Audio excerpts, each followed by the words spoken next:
Kami ay kabalikan.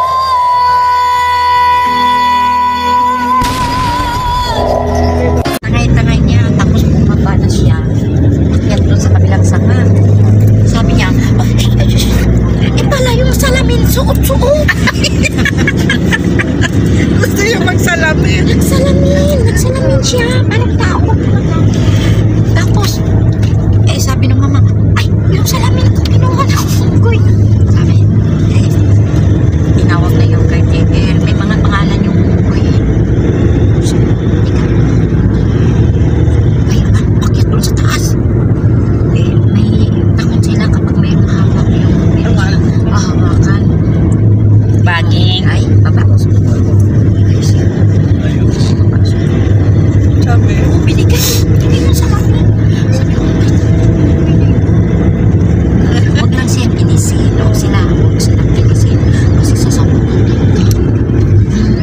Oo, kagating ka pa. Lalo na pag nanghinuto. Walang makuhang sa orkuto. Kagating ka pa. Hindi, ihian ang ulo. Oo, ihian ka pa. Oo, tapos ma'am, kagating ka sa ulo mo. Gaganon yan. Sa kang parang yan ang kinti. ano yun, delikado, kagat pa naman nila. Yung ipin pa naman nila parang Matulis. Sino ma'am yung unggoy? yung unggoy. Parang barena. Kala ko yung tao. Isa yan sa mga paraan na ginagawa ng ating mga katropa upang hindi mabagot sa biyahe. Madaling araw pa lang kasi, nagsama-sama na ang mga katropa para puntahan ang isang dagat na kung saan kailangan mo pang sumakay ng bangka para marating ito. Ang tawag dito ay 3-in-1. So, ang 3-in-1, maaaring nag-describe ito dahil sa ang buhangin ay parang kopiko. Tapos, kailangan mo pang magbiyahe, tapos sumakay ng bangka. Ganun po yun. Kaya isa sa mga paraan para hindi mabagot ay talking na lang muna mga katropa. Kasama po namin sa biyahe dyan si Ma'am Sulapas, si Ma'am Arlene, ang aking Alpha, ang aking biyanan si Tatay Boy, at si Ma'am Inday. And of course, ang Alpha ng ating screening officer si Ma'am Telma, si Sir Teddy, si Sir William, at si Sir Abon. At ang aking anak dyan at ang aking pamangkin na si Terdy at saka si Joben. Yan, kasama po dyan sa biyaheng yan. At mga katropa, tunghayan po natin ang kabuuang kwento kung paano namin narating at ano ang kaganapan po sa araw na yan. Of course, kasama namin dapat ang aming founding chairman sa Tatay Owan at saka si Nanay Owan. Kaya lang, nagbigay na po ng pasabi si Tatay na hindi pa sila pwede sumama gawa ng nasa panahon pa sila ng Ramadan. So, syempre, irerespeto po natin yon. And of course, magpapasalamat din po kami sa mga katropa natin na taga Esperanza chapter, si Sir Supremo at ang Alpha at ang mga kasama pala sa taga Esperanza, sa lahat ng mga nagbayad na. Actually bayad na po sila, hindi lang po sila sumama dahil nga po una may mga bigla ang lakad po sila, so okay lang po yun. And then well, sana nga lang nakahabol sila, kaya lang later of the day nalaman namin na talaga hindi sila available. Sa aming biyahe doon sa kabundukan, nadaanan namin ang mga sundalo na nagte-training, nagpapapawi sa umaga, at sila po yung dahilan bakit sarado po ang Marine Base at this time, dahil nga po meron pong balikatan po na nangyayari doon sa sinasabing Cavite de Boracay.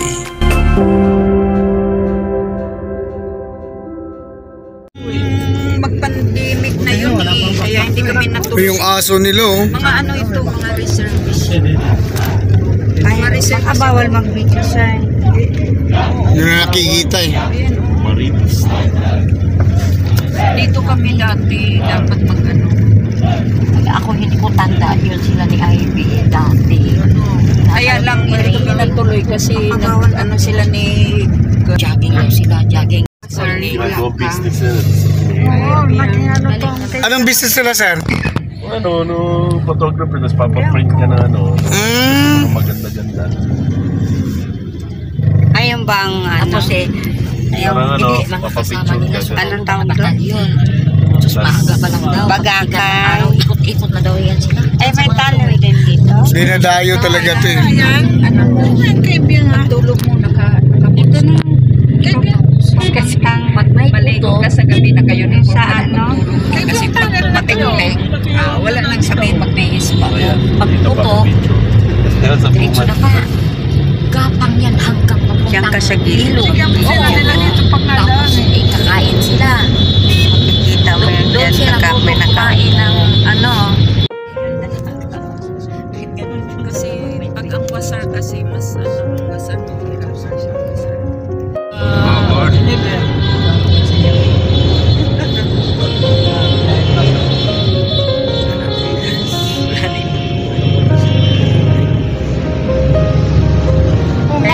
Kailangan daw pa Noong 2021 may kailangan may daw pag dumaan ka dito sa tunnel mag-ingay ka. Oo. Kusina. Di ba yung magkasabay natin? Kusina ka talaga. Busina. Sige, busina. Hindi pwedeng hindi ka bubusina diyan. May nakaupo daw sa tabi, sabi ni Ma'am Sulapas. Oo, kasi hindi sila. Maliwanag na nung darating namin ang pinakapantalan po papuntang Patungan Beach. So, ang kagandahan po rito, sasakay muna kami ng bangka dahil po hindi po pwedeng daanan yung dalampasigan na kung saan reserve area para po sa training grounds ng mga auxiliary. So, private property po yun, kaya hindi po kami pwedeng dumaan doon. At lagi pong merong bangka na naghahatid doon sa kung saan nandun yung cottages. At doon sa location na yon, pinong-pino po ang buhangin doon.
Safe naman po ang aming sinakyan kasi mandatory po dito sa kanilang sinasabing Coast Guard na lahat po ay nakasuot ng life vest. Meron pong more or less 5 minutes po ang biyahe mula dyan sa Pantalan hanggang doon sa nasabing resort. At ang kagandahan naman po ay nagko-comply naman po ng ating mga katropa para sa pagsuot ng life vest. Yan ang dibdib mo. Ayan, sige, ayan, tali mo ulit yan, tali. Yan. Si Ma'am Sulapas yan ang nagmo-model para sa stewardess. So, itali sa harap. Iyot na. Ayun, iyot.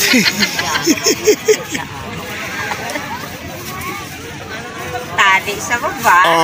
Si Ma'am Arlene naman. Yes. Pang profile pic. Tanggal. Yan. Si Ma'am Inday naman. Okay.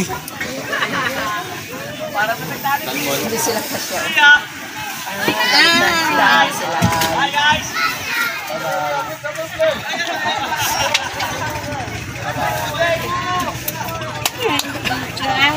Yes. Kabalikat. Hindi, ano. Inserted po sa ang paa.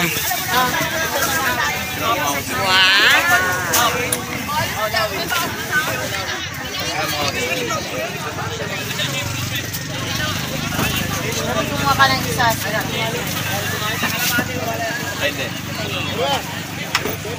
Ako nga din, bawat picture. Maitim ako. Cave yung tunnel. Yun. Ay, lang yun. Balitan mo nga itong mga silatas. Bye!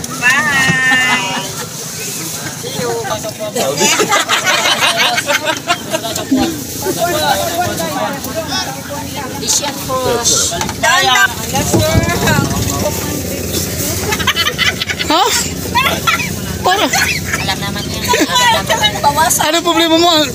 Sobrang laki ang dibdib mo? Ay oo, nakikita naman talaga. Kaya nga naputol yung tali oh. Kaya nga Sobrang laki. Sobrang laki. Sobrang laki. hindi magkasya.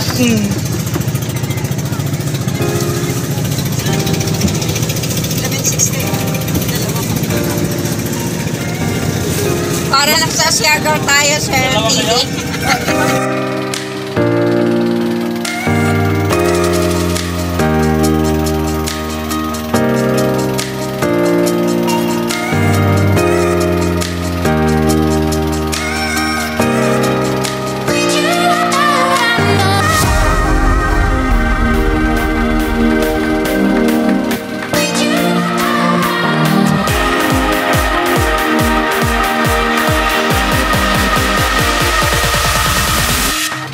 Kung nakikita niyo yung dalampasigan na dinaanan po ng bangka, yan po yung reserve area po para sa training grounds po ng mga auxiliaries, kay mga security guard or any training po with regards to military training.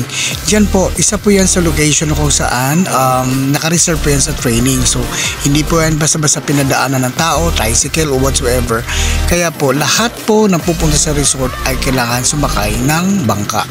At doon sa likod naman po, doon sa area naman po sa dulo, wala pong daan dyan na manggagaling sa highway. Lahat po ay dinadayo po through bangka.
Kaya na paglalangoy ka, lingin ka muna.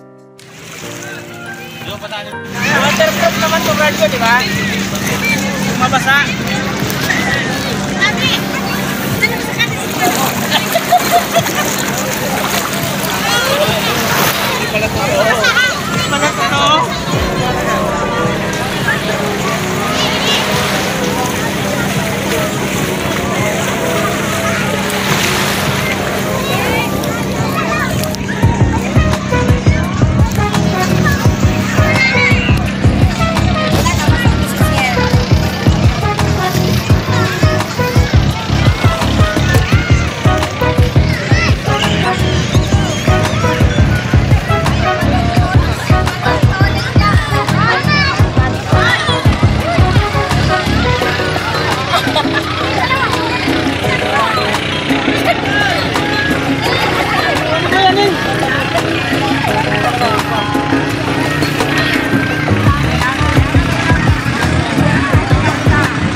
Kaya, alago si Ma'am Telma.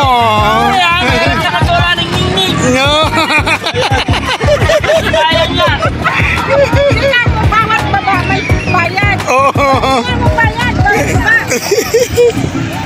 Alaga nila B60 ah. Lalay, may bayan. Ako na. Kapag may lalay, may bayan.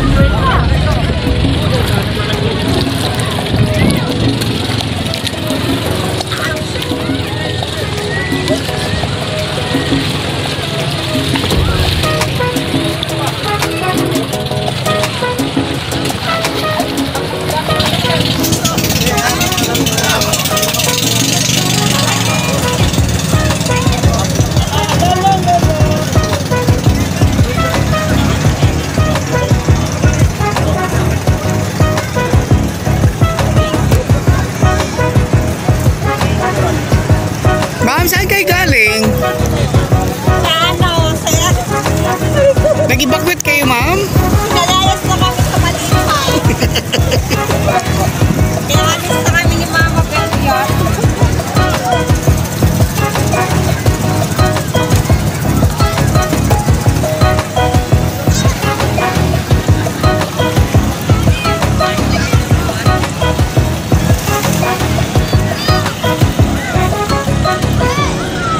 Sapatos mo, Third. Nasa mo nilagay? Third.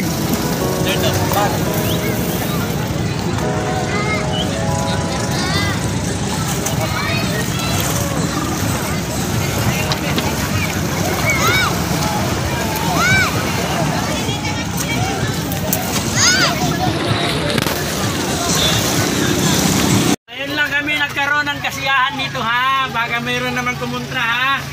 Yun naman, kang ganon. Kumontra. Ano yung kinilaw? Ulam. Ah? Wow. Ay, may kanin na. Yun. Ano to? Tapos may soft drinks pa. May soft drinks. Uy, mamaya na yan, sir. Sir, mamaya na yan. Sige. Mamaya nga, Ay, marami pa kanin. Mag-almusal muna kayo. Almusal na muna, ma'am. Ha? Malinis? Oh, malinis daw ang CR. Kanin. Ah, ito, bomba puso? Oh, okay. Tsaka maganda dito, pino yung buhangin, no? Walang mga bato-bato. Wala na yan lang dalang kutsara. Baka may kutsara pa rin. Ha? May kutsara din. Oh, magbabad na kayo ng dagat. Araw-araw ka mo.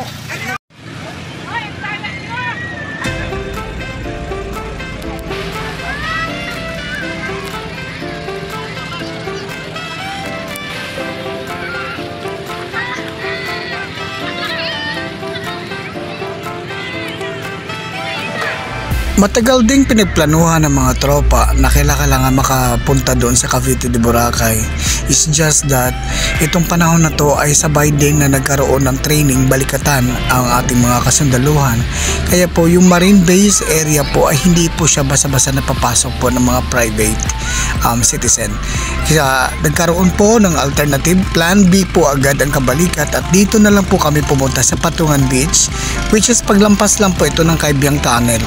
It's just that sasakay ka pa ng bangka dahil po yung dalampasigan po na dadaanan po dito ay hindi po basa-basa napapasok kasi kahit wala pong training dyan ay reserved area po yan dun sa mga auxiliary at sa mga darating na training, kaya private area po yan at hindi po napapasok ng public. So dito naman po sa Patungan Beach ay ang kagandahan naman po dito ay may tubig. Kaya nga lang, pag kayo papunta dito, kinakailangan naka-full load po ang inyong mga charger, ang inyong mga power bank. Kasi po, pagdating po ng alas 6 pa ng hapon, magkaroon ng kuryente dito at hanggang alas 10 ng gabi. And then, buong mag-araw yan na wala pong kuryente. Kaya po, dapat kung gusto nyo mag-sound strip, magdala po ng power bank. And inumpisahan po ang almusal sa mga kanya-kanya naming mga dalang baon at Isang bagay lang po ang na-miss po ng tropa dyan ay yung ating tatay Owan at saka nanay Owan. Kaya lang po, nire-respeto po natin ang kanilang rason dahil nga po panahon po ng pag-aayuno. At the same time, hindi pangit naman po ang tingnan na isa sa mga leader natin ay sumuway doon po sa kanilang tradisyon at sa kanilang culture. So, nire-respeto po natin ang mga kapatid natin mga Muslim. At kami naman po, kahit naman po ay saradong Katoliko naman po dyan, ay wala. Ang inanong lang namin is minsan lang po ito na magkaroon ng gathering na ganito. At alam nyo ba, may twist pa pala dyan. Nung chinecheck ko, habang busy ako sa pagkuha ng mga footages, biglang nag-pop up sa akin sa Facebook na kailangan ko na i-greet. Meron daw somebody na nag-celebrate ng birthday. Nung tinignan ko, si Sir William pala. Kaya nabuking namin siya na birthday pala niya yung araw na yan. Kaya po, ang mga katropa po ay kinantahan siya ng birthday song. Happy birthday to you. Happy birthday. Happy birthday to you. Yeah!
ko si Ma'am Arlene yun. Baka parang pumayat naman si Ma'am Arlene. Hindi naman pala. Kita mo yung nakikita ko. Yun. Yun pa. Happy birthday to you. Happy birthday. Happy birthday to you. Yay! Ay, sir, bili ka muna kandila to, sir.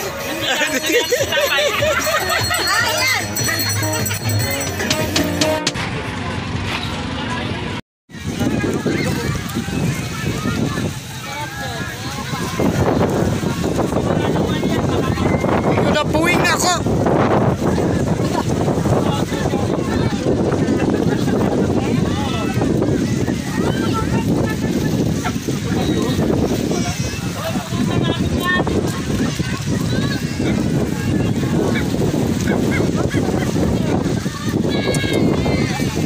Talaga rin. Jadi yari.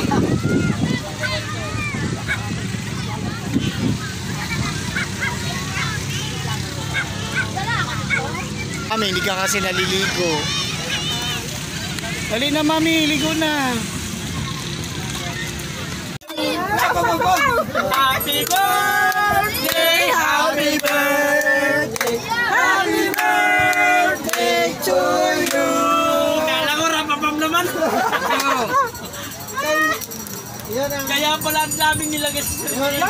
Birthday pala.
Isang simpleng selebrasyon, isang simpleng okasyon na nagiging espesyal dahil lingid sa kaalaman ng lahat.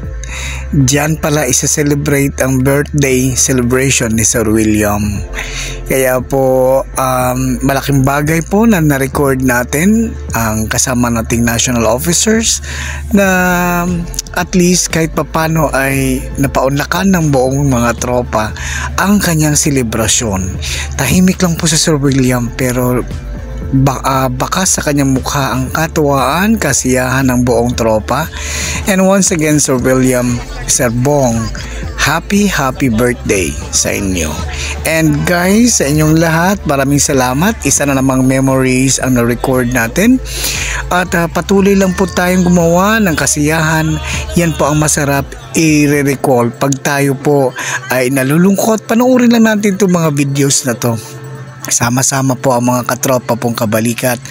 At hindi lang po dito yan sa mga national officers, pati rin po kayong mga kabalikat net international, nationwide po. Meron po mga kanya-kanyang ganap sa buhay. I-record lang po ng i-record natin. Kung gusto nyo pong gawa natin ng content, i-send nyo po sa akin sa messenger. Medyo malinaw-linaw din ang pagkakuha. At naka-landscape po ang mga videos, hindi po naka-portrait. And gagawin ko po kayo ng content. Okay? Happy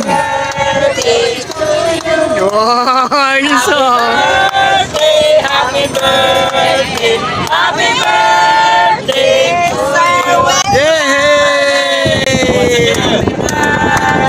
to you. Happy birthday to you. Happy birthday, happy birthday, happy birthday.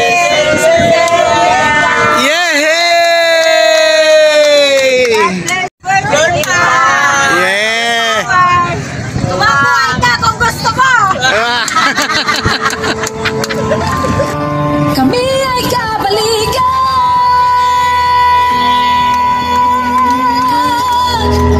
Kabalikan net, Malaya, Philippines.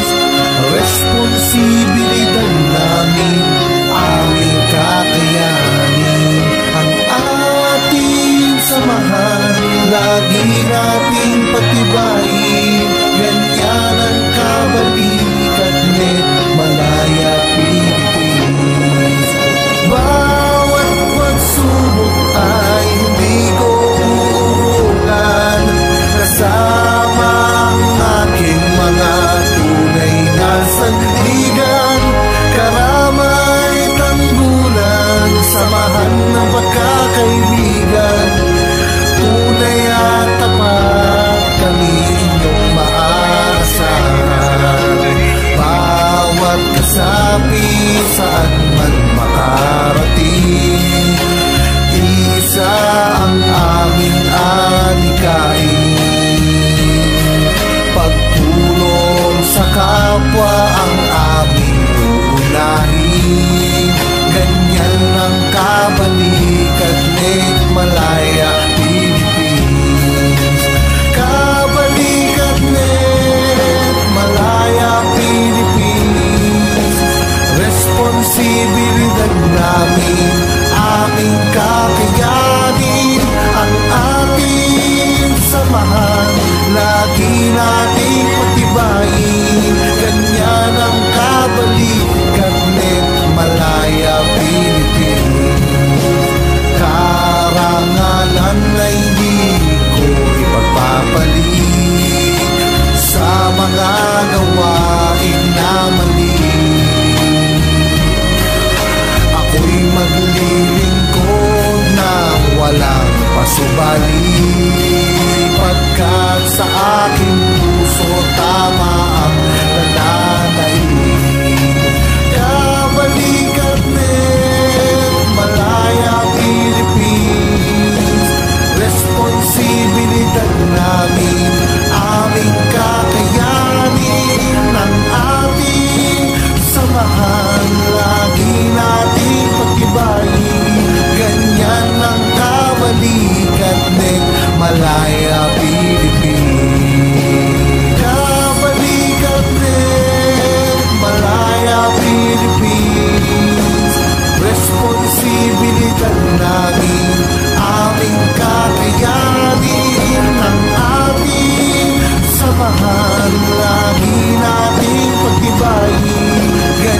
ng kabalikat ni Malaya, Pilipinas. Balik na lang lahat. Yeah. May balik na lang tayo lahat. Yeah, thank you po. Sana po sa ulitin. Tatay oh. Tatay na una oh. Picturean nyo oh. Galing si tatay oh. Oh. Bahala ka na po ay minigning. Hawakan. Kapoy, sir. Kapoy lagi. Oh. Ay, ang ningning ko. Baka hindi makatakbang. Alalayan ko. Oh, lakad. Balikan mo. Siyempre, ningning yan eh. Oo, lakad.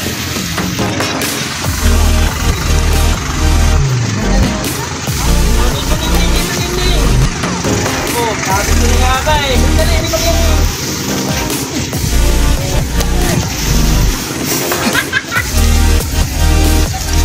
sabi ko na nga ba eh. Dali ka ningning. Si Ma'am Sula kasi yan, mamayabang pa yan. Yan ang sabi niya kanina, sabi ko magdala ko na bato, sabi, ipakontrabida ito. Oh, ano na naman? Na, hangak. Hangak mo si Ningning.